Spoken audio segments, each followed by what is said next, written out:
là, aujourd'hui, nous sommes entre le quai Turenne, l'allée Turenne et l'hôpital, le CHU. Et hier, il y a à peu près moins d'un siècle, jusqu'aux années 1930, on était sur la Loire. On était dans la Loire, on a les pieds dans l'eau.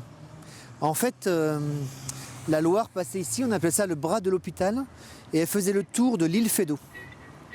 Le bras de la Bourse et le bras de l'hôpital.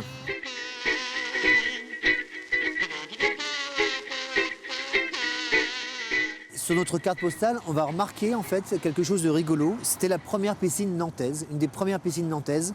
C'était une sorte de péniche, ça s'appelait École de natation, bain en Loire-Atlantique.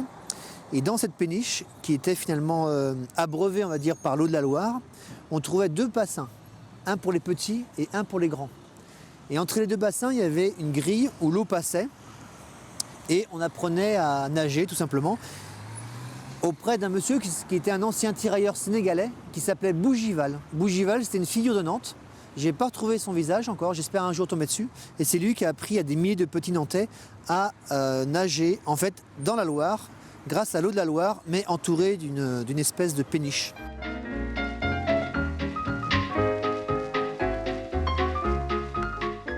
Alors sur la carte, en fait, on peut voir que la Loire, la Loire, c'était pas rigolo du tout parce qu'il y avait beaucoup de courants.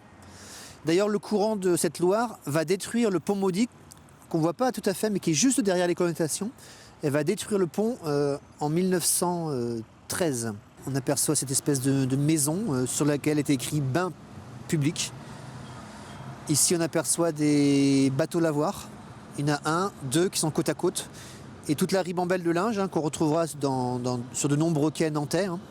Et la ville, pour honorer un petit peu les vieux quais, a fait des espèces de tranchées vertes aujourd'hui, où on peut s'asseoir, pique-niquer, rêver.